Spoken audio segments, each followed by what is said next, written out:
साथ मेहमान जुड़ चुके हैं, रूबरू करवा देते हैं। Doctor HS. रावत है, हिंदू धर्मगुरु एवं ज्योतिषाचार्य हैं। सर, स्वागत है आपका हिंदी खबर पर। और साथ ही यति माँ चेतनानंद सरस्वती हैं, ये भी हिंदू धर्मगुरु हैं। सरस्वती जी, आपका भी स्वागत है हिंदी खबर पर। साथ ही महंत आदित्य कृष्णगिरी, ये भी हिंदू धर्मगुरु हैं। कृष्णगिरी जी, आपका भी स्वागत है हिंदी खबर पर। और इसके अलावा हमारे साथ और भी जो मेहमान है वो भी जुड़ेंगे, उनके भी आपको रूबरू करवाएंगे। चेतनानंद सरस्वती जी, पहले आपका ही रुख करते हुए, जिस तरीके से हिंदू राष्ट्र करना और इस तरीके से खुलेआम बयानबाजी करना कितना सही है? देश में गलत क्या है? देश का बंटवारा 1947 में धर्म के आधार पर हुआ और आज स्थिति आप देख ही रहे हैं कि किस तरीके से कर्नाटक में पाकिस्तान के नारे लग रहे हैं। तो ऐसी स्थिति में हिंदू राष्ट्र घोषित होना चाहिए और हिंदू राष्ट्र के झंडे तले सब लोग सुरक्षित है। हमने कभी भय व्याप्त करने का कार्य किया ही नहीं है। आप सनातनियों का इतिहास उठाकर देख लीजिए, हमने सबको संरक्षण देने का कार्य किया है। लेकिन हमारी एक अपनी जमीन होनी चाहिए। जब देश का बंटवारा धर्म के आधार पर किया गया, उस समय ही ये हिंदू राष्ट्र घोषित होना था, लेकिन सरकारों की तुष्टीकरण की राजनीति के चलते ये नहीं हो पाया। आज ये होना चाहिए। धीरेन्द्र शास्त्री जी का जो कथन है वो बिल्कुल सत्य है और जनमानस तक ये बात पहुंचनी चाहिए कि हिंदुओं को अब अपना एक राष्ट्र चाहिए और इसको घोषित होना ही है। ठीक है। और आदित्य कृष्णगिरी जी, आप इसे कितना सही बात मानते हैं? क्या वाकई खुलेआम जिस तरीके से हिंदू राष्ट्र की बात कही जा रही है और जिस तरीके से धीरेन्द्र शास्त्री लगातार बयान दे रहे हैं, कहीं ऐसा तो नहीं कहीं जो बाकी धर्म के जो लोग हैं उन्हें शायद आहत पहुंचे इस बयान को लेकर? देखिए, कोई आहत नहीं पहुंचने वाला है और भारत स्वाभाविक रूप से हिंदू राष्ट्र है। 1976 के पहले भारत हिंदू राष्ट्र ही था। इंदिरा गांधी ने संविधान में संशोधन करके सेकुलर भारत की नींव रखी थी जी। तो उसके पहले भारत तो हिंदू राष्ट्र ही था। हिंदू राष्ट्र की परिकल्पना सदियों से भारत की रही है और संपूर्ण हिंदू समाज जो है भारत के अंदर ही रहता है। तो भारत स्वाभाविक रूप से हिंदू राष्ट्र है। यहाँ की जो संस्कृति है वो हिंदुत्व की संस्कृति है। हमारी जो मान्यताएं हैं, हमारी जो पूजा पद्धति है, हम जिस प्रकार से जीवन जीते हैं, वो सब हिंदू परंपरा का हिस्सा है। और जितने भी अन्य संप्रदायों के जो लोग रहते हैं वो भी कहीं ना कहीं इसी संस्कृति के हिसाब से जीते हैं। तो भारत स्वाभाविक रूप से हिंदू राष्ट्र है। केवल मात्र संविधान में संशोधन करके इसको पुनः हिंदू राष्ट्र घोषित करने की आवश्यकता है। ठीक है। नवल किशोर दास हमारे साथ जुड़ चुके हैं, ये भी हिंदू धर्मगुरु है। नवल किशोर जी, पहले आपका बहुत बहुत स्वागत है। रावत जी भी हमारे साथ जुड़े हुए, डॉक्टर एस.एच. रावत है। Doctor SH. रावत जी, देखिए जिस तरीके से लगातार बयानबाजी यहाँ पर सामने आ रही है और जाहिर है कि कहीं ना कहीं जो और धर्म के लोग हैं, चाहे वो मुस्लिम धर्म के लोग हो या सिख हो या ईसाई हो, कहीं ना कहीं उनकी भावना को भी आहत पहुंच सकती है जिस तरीके से बयान दे रहे हैं धीरेन्द्र शास्त्री। देखिए, धर्म की अगर बात करूं, इस्लाम से बात करता हूँ, इस्लाम में जितने भी हिंदुस्तान करते हैं ये सब पहले हिंदू ही थे। और अगर कोई कहता है कि मैं ईरान से आया था या अफगानिस्तान से आया था, तो वो भी उससे पहले हिंदू ही थे। और अगर कोई अरब का भी ये कहता है कि भाई मैं तो अरबी हूँ और मैं कट्टर इस्लामिक हूँ, वो भी पहले हिंदू ही थे। इसका मतलब इतिहास को अगर देखा जाए, मक्का मदीना के इतिहास को देखा जाए, वहाँ के देवी देवताओं के इतिहास को देखा जाए, तो ये धीरे धीरे मोहम्मद पैगंबर के बाद यहाँ पर इस्लामिक जो क्रांति आई उसके अंदर ये परिवर्तन हुआ। हिंदुस्तान में तो कभी यहाँ पर कोई इस्लामिक आदमी था ही नहीं, कोई ईसाई आदमी था ही नहीं। और जो सिख लोग हैं वो तो आपको पता है हिंदू धर्म की रक्षा के लिए हर घर से हिंदू का एक बड़ा बेटा जो था उसको दिया जाता था और धीरे धीरे वो हिंदू सिख भाई भाई होकर के वो एक अलग परंपरा बन गई। जैन भी पहले हिंदू ही थे और बौद्ध भी पहले हिंदू ही थे, यानी एक ब्रांचेस थी। तो किसी को कोई ऐतराज नहीं है। सबकी कहीं ना कहीं जो रीति रिवाज है, जो संस्कार हैं, वो सब एक ही हम लोगों के। इस्लाम वालों ने जरूर हमसे उल्टा करने की कोशिश की। और जब बात हिंदू राष्ट्र की बात आती है तो आप ये देखिए कि 57 कंट्रीज है इस्लाम के और 57 कंट्रीज के अंदर वहां पर शरिया के नियम चलते हैं और वहां पर बहुत सारे धर्मों को पूजा पाठ की पद्धति की इजाजत नहीं है। और यूरोप के अंदर ईसाई धर्म के अनुरूप उनका संविधान है, इस्लाम के अनुरूप उनका संविधान है, बौद्ध के अनुरूप उनका संविधान है। तो हिंदू मेजोरिटी में हिंदुस्तान के अंदर है, वर्ल्ड के अंदर। तो यहाँ पर क्यों नहीं होना चाहिए? क्योंकि जिसकी मेजोरिटी है उस मेजोरिटी के अनुसार उसकी संस्कृति, उसकी सभ्यता उसके अनुरूप उसके तीज त्योहार जितने भी होते हैं उनके अनुरूप ही यहाँ संविधान का निर्माण होता है। यहाँ पर इसको सेकुलर बना दिया गया, जब सेकुलर नहीं होना चाहिए। ये हिंदू सभ्यता के, क्योंकि इस्लाम के अंदर भी शरिया के बहुत सारे नियम चलते हैं, उनका पर्सनल बोर्ड बना हुआ है, तो ये भी खत्म होना चाहिए। देश के अंदर समरूपता होनी चाहिए और कॉमन सिविल कोड होना चाहिए, तब जाकर के देश ज्यादा उन्नति करेगा। क्योंकि धर्म के नाम पर इन्होंने बंटवारा कर लिया था और 47 के अंदर जिन्ना ने धर्म के आधार पर इस्लामिक राष्ट्र बना लिया था। इसलिए जो बाबा बागेश्वर कह रहे हैं वो सत्य कह रहे हैं और सब हिंदुओं को समझ में आ जानी चाहिए। ठीक है चेतनानंद जी, अगर जिस तरीके से धीरेन्द्र शास्त्री हिंदू राष्ट्र की मांग कर रहे हैं और वो भी कह रहे हैं कि पूरे भारत को हिंदू राष्ट्र घोषित कर दिया जाए, अगर यही मांग और धर्म के लोग करने लग जाए तो सर पूरी तरीके से समाज तो बिगड़ जाएगा और भी यहाँ पर हंगामा खड़ा हो जाएगा। फिर ऋचा जी किस आधार पर मांग करेंगे? इस्लामिक जब देश बटा और पाकिस्तान अलग हुआ तो वो किस आधार पर हुआ? धर्म के आधार पर हुआ ना। तो और अंबेडकर ने बहुत स्पष्ट कहा था, उनकी बात उस समय तुष्टीकरण जो लोग कर रहे थे इस देश को, जो हाशिए पर लाना चाहते थे, जो ईसाइयों के एजेंट थे, जो एजेंट थे अंग्रेजों के, उन्होंने गद्दारी की हम लोगों से। जिस समय धर्म के आधार पर गांधी जी ने कहा था कि मेरी लाश पर बंटवारा होगा, लेकिन गांधी जी तो जीवित रहे और देश का बंटवारा हो गया। तो इस्लामिक अंबेडकर ने बहुत स्पष्ट ये कहा था, अंबेडकर जी ने थ्योरी रखी थी कि 100% ट्रांसफॉर्मेशन होना चाहिए, सारी मुस्लिम आबादी पाकिस्तान से आनी चाहिए और सारे हिंदू यहाँ आने चाहिए। आज पाकिस्तान में जो हिंदू रह रहा है उसकी क्या हालत कर रखी है, आज बांग्लादेश में जो हिंदू रहता है उसकी क्या स्थिति है, और जो इस्लामिक कंट्रीज में हिंदू हैं 57 इस्लामिक कंट्री हैं। आपको एक हिंदू राष्ट्र लेने में इतना भय लग रहा है? एक जहां 100 करोड़ सनातनी रहता हो, वो अपनी परंपराओं को फॉलो करता हो, अगर 70 साल पहले कोई त्रुटि हुई और अगर हमारे साथ गद्दारी हुई तो क्या उस गद्दारी को ठीक करने का कर्तव्य आज की सरकारों का नहीं है? निश्चित रूप से आज ये करेक्ट होना चाहिए। और करेक्शन तो जब हर लॉ में अमेंडमेंट हो सकता है तो कॉन्स्टिट्यूशन में क्यों नहीं हो सकता? बिल्कुल हो सकता है और ये करना ही चाहिए, तभी यहाँ हिंदू सुरक्षित रह पाएगा। अन्यथा जैसे 57 कंट्री हम में से ही कटकर धीरे धीरे बनते चले गए, उसी तरीके से यहाँ हिंदू समाप्त होगा। ठीक है महंत आदित्य कृष्णगिरी जी, अब जिस तरीके से अब कई बयान भी यहाँ पर सामने आ रहे हैं, क्योंकि जाहिर है कि वहाँ पर कुछ ऐसी पॉलिटिक्स भी यहाँ पर देखी जा रही है और विपक्षी ऐसे नेता है जो इसे जरूर कहीं ना कहीं इसे कह रहे हैं कि ये सिर्फ एक ड्रामा किया जा रहा है। अगर यहाँ पर इस बात को करार दिया, क्योंकि देखिए जाहिर है कि जितने भी पॉलिटिशियंस है या जितने भी राष्ट्रनेता है बिहार में है वो भी हिंदू ही हैं, अगर हिंदू राष्ट्र घोषित होता है भारत, अगर ये मांग उठाई जा रही है तो उन्हें तो खुश होना चाहिए, तो फिर वो क्यों इसका विरोध कर रहे हैं? कृष्णगिरी जी, देखिए कुछ लोग मुस्लिम तुष्टीकरण की वजह से जानबूझ करके इस विषय को हवा दे रहे हैं जी, जबकि ये तो स्वाभाविक सी बात है। भारत के हिंदू राष्ट्र की जो बात है ये आज से नहीं 1947 से ही चली आ रही है जी। पर भारत के हिंदू राष्ट्र माना जाता था।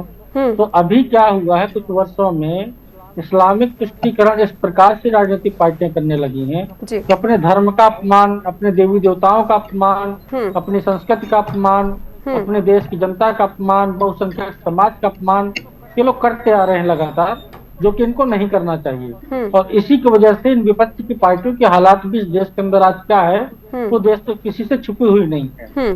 जितना ये सेकुलर पार्टियां इस मुद्दे को अलग रंग देने का प्रयास करेंगी उतना ही हिंदू राष्ट्र की मांग और अधिक मजबूत होगी। और निश्चित रूप से मैं ऐसा मानता हूँ कि 2030 के पहले भारत हिंदू राष्ट्र घोषित हो जाएगा। ठीक है एच.एस. रावत जी, देखिए जाहिर है कि जो बयानबाजी यहाँ पर हो रही है, क्योंकि जिस तरीके से खुद यहाँ पर जो आरजेडी है वो भी लगातार बयान दे रही है और वो कह रही है कि 2024 के चुनाव को देखते हुए कहीं ना कहीं बीजेपी ने इनको मैदान में उतार दिया है। क्या यही मुख्य वजह है कि यहाँ पर धीरेन्द्र शास्त्री की राजनीति में एंट्री हो रही है, जिस तरीके से विपक्ष आरोप लगा रहा है बीजेपी के ऊपर? देखिए विपक्ष का काम है आरोप लगाना और दूसरी पार्टियों का अपना अपना विजन होता है। वो मुसलमानों को खुश करने के लिए अगर इफ्तार पार्टी करें तो कोई बात नहीं है, बड़ी बात है, अच्छी बात है, समरसता की बात है।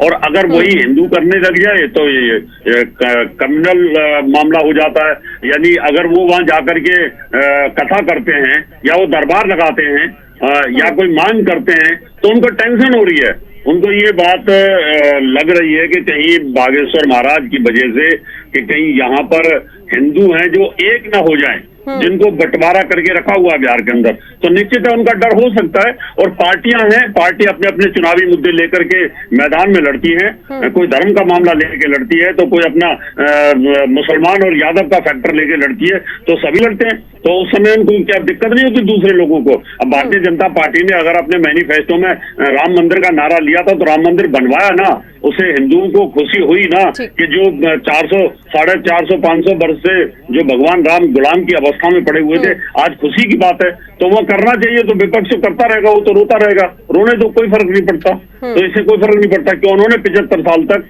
देश के साथ में, हिंदुओं के साथ में बहुत ही अत्याचार किया, बहुत अनादर किया, उनको दूसरे नंबर का, उनको दूसरे दर्जे का बना करके छोड़ दिया। हिंदू कहने में कभी एक समय शर्म आती थी, और टाई लगा करके ईसाई नाम रखने में बड़ा गर्व महसूस होता था, खान लगाने में बड़ा गर्व महसूस होता था, लेकिन आज तलक लगाने में भी गर्व महसूस होता है और हिंदू कहने में भी गर्व महसूस होता है। इसलिए मैं बहुत बहुत धन्यवाद देता हूँ बागेश्वर महाराज को, उनको पूरे हिंदुस्तान के अंदर घूमना चाहिए, इस प्रकार के दरबार लगाने चाहिए, और ये हिंदुओं के पास, हमारे साधु संतों के पास इस प्रकार की शक्तियां हैं। मैं तो कहता हूँ कि दूसरे इस्लाम के लोगों को कोई आ जाए कि लगा अपना मौलवी लेकर के आए और बागेश्वर महाराज के बगल में बैठा के दिखाएं, वो भी पर्ची निकाले और वो भी पर्ची निकाले, दूध का दूध और पानी का पानी हो जाएगा। इसलिए सरकार जो बागेश्वर महाराज कर रहे हैं वो ठीक कर रहे हैं, और उनका बेचैन होना वाजिब है। चलिए, मेरे साथ हिंदू धर्मगुरु जुड़ चुके हैं महामंडलेश्वर संतोषानंद सरस्वती जी। संतोषानंद जी, स्वागत है आपका हिंदी खबर में। जी जी जी, जय हो। संतोषानंद जी, देखिए जिस तरीके से जो धीरेन्द्र शास्त्री हैं, जगह जगह उनके दौरे भी देखे जा रहे हैं, पटना फिलहाल वो पहुंचे हुए और अपना दरबार लगा रहे हैं, लेकिन उन्होंने कहा कि पूरे भारत को हिंदू राष्ट्र घोषित करने की उन्होंने मांग उठाई है। आप इसे कितना सही बात मानते हैं? क्योंकि जो और भी धर्म लोग हैं, क्योंकि उनकी तरफ से भी कहीं ना कहीं ये बात कही जा रही है कि अगर हम भी ये मांग उठाने लग गए तो कहीं ना कहीं दिक्कतें भी ज्यादा खड़ी हो सकती हैं। अपने अपने धर्म की बात करना, और जहाँ जिसका अस्तित्व आरंभ से रहा है तो उसको अधिकार होता है, और वो अपने अधिकार की मांग कर सकते हैं।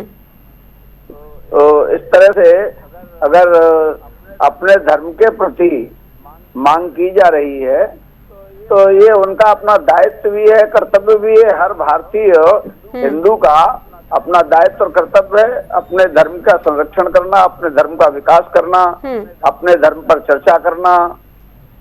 जी, लेकिन आपको नहीं लगता कि इससे धार्मिक सौहार्द बिगड़ सकता है? धार्मिक सौहार्द के लिए भारतीय संविधान में व्यवस्था है। सब जीवन के अनेक पहलू होते हैं, उसमें संविधान के आधार पर भी जीवन संचालित होता है, और हमारे लौकिक व्यवहार और हमारे धर्म के आधार पर भी जीवन संचालित होता है। इसलिए सबको अपने स्वतंत्रता का जीवन जीने का और समूह के साथ जीवन जीने का अधिकार है, कर्तव्य भी है। यानी जिस तरीके से जो मांग उठाई जा रही है, आप उसका सपोर्ट करते हैं कि भारत को हिंदू राष्ट्र घोषित कर देना चाहिए? भारतवर्ष पूर्व से ही जी सनातन धर्म का मूल है, और इसलिए ये अलग बात है कि उसको संवैधानिक स्वरूप देने के लिए उसमें हिंदू शब्द जोड़ करके हमारे संत महात्मा विद्वान लोग इस पर चर्चा कर रहे हैं। ठीक है। चेतनानंद सरस्वती जी, अभी जो मूवी आई है द केरला स्टोरी, आपने शायद देखी भी होगी, क्योंकि काफी चर्चा में बनी हुई है ये, और जिसमें देखा जा रहा है कि धर्मांतरण कराया जाता है या मुस्लिम लड़कियों को फंसाया जाता है, उनको मुस्लिम बना दिया जाता है, उनका इस्लाम कबूल करवा दिया जाता है। और देखिए यही कहीं ना कहीं धीरेन्द्र शास्त्री भी करते हुए नजर आते हैं, क्योंकि वो भी जो हिंदू धर्म छोड़ के किसी और धर्म में चले गए हैं, उनकी वो वहां पर वापसी करते हैं। लेकिन विपक्ष का ये आरोप लगा, विपक्ष कह रहा है कि ये सिर्फ एक राजनीति की जा रही है, या फिर जो और भी धर्म है उनको तोड़ा जा रहा है। मैं विद डेटा आपको 100 कहानियां बता सकती हूँ ऐसी, जिन पर मैंने खुद ने काम किया है। सरावा कांड हुआ था, एक ही परिवार की 2 बेटियां एक ही लड़के से अटैच थी, नाम नहीं लेना चाहिए, लेकिन और भी हजारों ऐसे मामले हैं जो मैंने सॉल्व किए हैं। ये सिर्फ जो तुष्टीकरण करते हैं और जो वोट बैंक की राजनीति के तहत अपनी बेटियों तक को जोड़ सकते हैं आग में, ये उन नेताओं का कथन है। द केरला स्टोरी में एक भी तथ्य गलत नहीं दिखाया गया। नशे का आदी बना दिया जाता है, और इस हद तक आदी बनाया जाता है कि वो फिर लड़कियां किसी काम की नहीं रहती। उनका सिर्फ एक ही उपयोग हो सकता है कि उनको सुसाइडल बॉम्ब बना और शायद इसी से बचने के लिए वो अब लोगों का जो धर्म परिवर्तन कराया जा रहा है तो लोग वापस जरूर कर रहे हैं। चलिए मेरे साथ बनी रहिएगा। नवल किशोर हमारे साथ, महामंडलेश्वर नवल किशोर दास हमारे साथ जुड़ चुके हैं, जो कि हिंदू धर्म गुरु हैं। नवल किशोर दास जी, आपका स्वागत है हिंदी खबर में। सर देखिए, जिस तरीके से धीरेन्द्र शास्त्री लगातार मांग उठा रहे, वो कह रहे कि भारत को हिंदू राष्ट्र घोषित कर देना चाहिए, लेकिन जो अदर जो धर्म और जो धर्म गुरु है, चाहे वो मुस्लिम धर्म के हो या फिर ईसाई हो या फिर वो सिख हो, अगर वो भी अगर इस तरह की मांग करेंगे तो सर जाहिर है कि धार्मिक सौहार्द बिगड़ेगा। इससे आप कितना सपोर्ट करते हैं इस बयान को लेकर? देखिए बहन, एक तो मैं निवेदन करूं आपको जी, दुनिया में इस्लामिक देश हैं, ईसाई देश हैं, बौद्ध देश भी हैं। हिंदू राष्ट्र का मतलब ये नहीं है कि बाकी लोगों को हमें यहाँ से कोई भगा देंगे, निकाल देंगे जी। हिंदू एक ऐसा विचार है जो सबको समन्वय देता है, सबको सम्मान देता है जी। हिंदू के माध्यम से हम राम राज्य की कल्पना करते हैं जहाँ किसी को कोई भय नहीं, कोई पीड़ा नहीं, कोई परेशानी नहीं। ऐसा एक हिंदू राष्ट्र जो मानवता के लिए कल्याणप्रद होगा, ऐसा हिंदू राष्ट्र जो सबको समान सुरक्षा, समान अधिकार और समान सम्मान दे पाए, ऐसा हिंदू राष्ट्र की कल्पना हम सब करते हैं और उसमें सभी का सम्मान होता है। अब कई मुस्लिम देश जैसे पाकिस्तान है, आप देख रहे हो, हिंदू नहीं रह सकता, सिख नहीं रह सकता, ईसाई नहीं रह सकते, जो रह रहे हैं उनकी क्या स्थिति है। तो हम ये चाहते हैं कि जिस प्रकार से इस्लामिक का स्थिति बिगड़ रही है, यहाँ लोगों ने कहा कि हम 47 तक इसे मुस्लिम कंट्री बना देंगे, उस पर तो कभी कोई चर्चा नहीं होती। अब हिंदू राष्ट्र का मतलब ये थोड़ी कि बाकी लोगों को कहीं हम भगा देंगे, सब लोग यहाँ रह पाएंगे, सम्मान के साथ रह पाएंगे, एक ऐसी विचारधारा के साथ जहाँ सब लोग समानता का जीवन जी सके, किसी को कोई दर्द नहीं, कोई दुखी नहीं, कोई दीन नहीं, कोई परेशान नहीं जी। इस प्रकार की हिंदू राष्ट्र की कल्पना हम सब कर रहे हैं और संविधान के दायरे में रहकर कर रहे हैं। संविधान हमें अधिकार देता है व्यक्ति करने की, और संविधान में इतने संशोधन हुए, जनता चाहेगी, आवश्यकता लगेगी तो कुछ संशोधन भी किए जा सकते। पर हिंदू राष्ट्र का मतलब सबको समान अधिकार, किसी का कोई अपमान नहीं होगा, किसी को कोई पीड़ा नहीं होगी, कोई दुख नहीं होगा। ठीक है। एच.एस. रावत जी, देखिए जिस तरीके से कहा यह जा रहा है कि जो दरबार लग रहा है, इससे कहीं ना कहीं जो सियासी माहौल है वो तो देखा जाएगा, सियासी कनेक्शन का भी यहाँ पर खबर बात सामने आ रही है, क्योंकि विपक्ष भी कई आरोप लगा रहे हैं, कह रहे हैं कि 2024 के चुनाव को देखते हुए ये सभी पांडाल लगाए जा रहे हैं या बागेश्वर का दरबार यहाँ पर लगाया जा रहा है। आप इसे कितना सही बात है सर, कम शब्दों में? जो भी हमारे साधु संत रहे हैं, ज्ञानी रहे हैं, ऋषि मुनि रहे हैं, उनके पास तो दरबार लगते रहे हैं। चाहे राजा जनक का दरबार लगता था, चाहे राजा दशरथ का लगता था वशिष्ठ जी के यहाँ पर, तो वहाँ कहीं ना कहीं ऋषि मुनि और राजगुरु तो होते ही थे। और राजगुरु अगर होते थे तो मान लो कृपाचार्य जी थे, राजगुरु थे, वेद व्यास जी भी थे, द्रोणाचार्य भी थे, तो बहुत सारे गुरु हमेशा राज्यों के अंदर रहे हैं और उनके पास इस समय बहुत बड़ा ज्ञान है बागेश्वर महाराज के पास में। अगर उनके पास लोग जाते हैं तो उसमें बुराई की क्या बात है। पहले इमाम बुखारी के पास भी जाते थे, इमाम बुखारी से आशीर्वाद लेते थे कि भाई आप फतवा जारी कर दो कि मुसलमानों का वोट समाजवादी पार्टी को जाएगा, लालू प्रसाद यादव को जाएगा, मायावती को जाएगा। तो उस समय कोई बोलने वाला नहीं था, क्योंकि अब बागेश्वर महाराज अगर लोगों में एक परिवर्तन की लहर ला रहे हैं, लोगों के अंदर एक उनके दिव्य चक्कू खोल रहे हैं, जो मुसलमान बन गए थे लोग या दूसरे ईसाई बन गए थे, उनको ये पता चल रहा है कि हिंदू धर्म में वाकई शक्तियां हैं। उन शक्तियों की वजह से अगर कोई दोबारा से आना चाहता है तो उसमें इनको दिक्कत क्या है, टेंशन क्या है? तो मैं तो कहता हूँ ठीक है सर, चलिए बहुत बहुत शुक्रिया आपका एच.एस. रावत जी। और यतिमा चेतनानंद सरस्वती, आपका भी बहुत बहुत स्वागत है, आपका बहुत शुक्रिया हमारे साथ जुड़ने के लिए। और आदित्य कृष्णगिरी, आपका भी बहुत बहुत शुक्रिया। साथ ही नवल किशोर दास जी, आपका बहुत बहुत शुक्रिया हमारे साथ जुड़ने के लिए। साथ ही संतोषानंद सरस्वती जी, आपका भी शुक्रिया हमारे साथ जुड़ने के लिए, अपनी बात को साझा करने के लिए। तो इसी के साथ मेरे प्रोग्राम में इतना ही। देश दुनिया की तमाम खबरों के लिए बनी रही हिंदी खबर के साथ। नमस्कार।